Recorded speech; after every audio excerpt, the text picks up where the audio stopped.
গল্পের নাম ঝড়ের রাতে অশরীরী। 2022 সালের অক্টোবর, ভারতের ঝাড়গ্রামের এক প্রত্যন্ত গ্রাম বাগদিহা। এই গ্রামে বহু বছর আগে একটা জমিদার বাড়ি ছিল, নাম নন্দীবাড়ি। বহুদিন আগেই সব জমিদার পালিয়েছে। কেউ বলে বাড়িটা অভিশপ্ত। সেদিন রাতে শহর থেকে 5 জন কলেজ পড়ুয়া রন, দীপ্ত, মেহুল, তানিশা আর রিয়া বেড়াতে এসে উঠল গ্রামের এক পুরনো গেস্ট হাউসে। তারা ভুতুরে জায়গায় ঘোরার অ্যাডভেঞ্চার ভালোবাসে। ঝড় শুরু হলো রাত 9টা নাগাদ। হঠাৎ করেই বিদ্যুৎ চলে গেল। চারিদিকে অন্ধকার। সেই অন্ধকারে বাজ পড়ার আলোয় দূরে দেখা গেল বিশাল এক ভাঙাচোরা বাড়ির ছায়া, নন্দীবাড়ি। চল একবার ঢুকে দেখা যাক, বলল দীপ্ত। বৃষ্টির ছাঁট গায়ে মেখে তারা 5 জন ঢুকে পড়ল বাড়ির ভেতর। ভেতরে ভাঙা চেয়ার, ধুলো আর ছিঁড়ে যাওয়া পর্দা। হঠাৎ এক দেয়ালের ছবি থেকে চোখ বড় বড় করে তাকিয়ে রইল এক জমিদারের ছবি। মেহুল হঠাৎ বলে উঠল, এই লোকটার চোখটা মনে হচ্ছে যেন আমার দিকেই তাকিয়ে আছে। তানিশা হেসে বলল, ভয়ের কিছু নেই, এটা সব জায়গায় হয়। ঘরে যেন হাওয়া বন্ধ, কিন্তু কার জানি নিঃশ্বাসের শব্দ শোনা যাচ্ছে। রন একটা ঘরে ঢুকে পড়ে, যেখানে একটা পুরনো ডায়েরি পড়েছিল। সে পড়তে লাগলো, আজ রাত 12টায় আমি শেষ কাজটা করব, যার রক্তে এই জমিদার বংশ কলঙ্কিত হয়েছে তাকে আজ শেষ করে দেব। ঝড়ের রাতে রক্ত ঝরবে, এই আমার শপথ। তারিখ 1379 সালের অশ্বিন মাসের এক ঝড়ের রাত। রিয়া হঠাৎ চিৎকার করে উঠল। সে দেখে দরজার ওপাশে একটা সাদা শাড়ি পরা মেয়ে তাকিয়ে আছে, চোখে রক্ত। রুমের দরজা বন্ধ হয়ে গেল নিজে নিজেই। মেহুল উল্টো দিকে তাকিয়ে দেখে জানালার কাছে একটা হাত।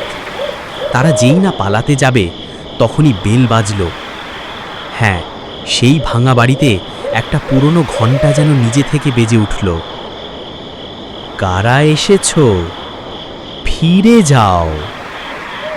এক কণ্ঠ শোনা গেল, যা মনে হচ্ছিল চারদিক থেকে আসছে। তানিশা পায়ে হোঁচট খেয়ে পড়ল। তার হাতে রক্ত, কিন্তু কোথা থেকে এলো সেই রক্ত? ঘরের মধ্যে আস্তে আস্তে ধোঁয়ার মধ্যে একটা ছায়া তৈরি হলো। সেই ছায়া থেকে বেরোলো এক নারী। মুখ নেই, শুধু গহ্বরের মতো দুটো চোখ আর হাঁ করা মুখ। সে বলল, তোমরা কি জানো এই বাড়ির নিচে কবর রয়েছে কষ্টে মৃত আত্মাদের? রন হঠাৎই অজ্ঞান হয়ে গেল, তার গায়ে আঁচড়ের দাগ।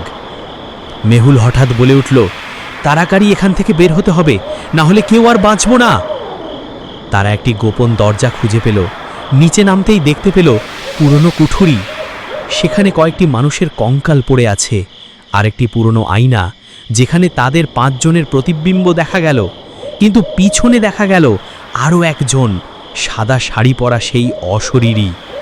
তানিশা পড়ে গিয়ে আয়নাটা ভেঙে ফেলল। সেই মুহূর্তে কাঁপতে লাগলো গোটা বাড়ি। ঘরটা হঠাৎ শান্ত হয়ে গেল। সেই আত্মা আবার হাজির হলো, এবার অনেক শান্ত মুখে। তোমরা আমাকে মুক্ত করেছ।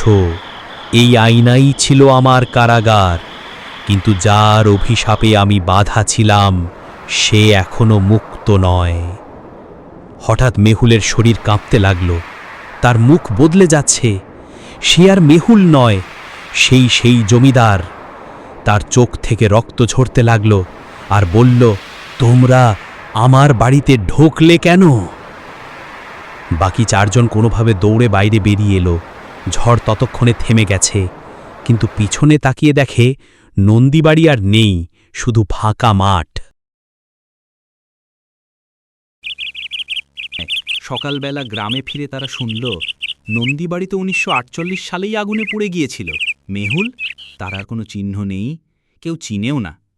রন, রিয়া, দীপ্ত, তানিশা আজও সেই রাতের কথা ভুলতে পারেনি।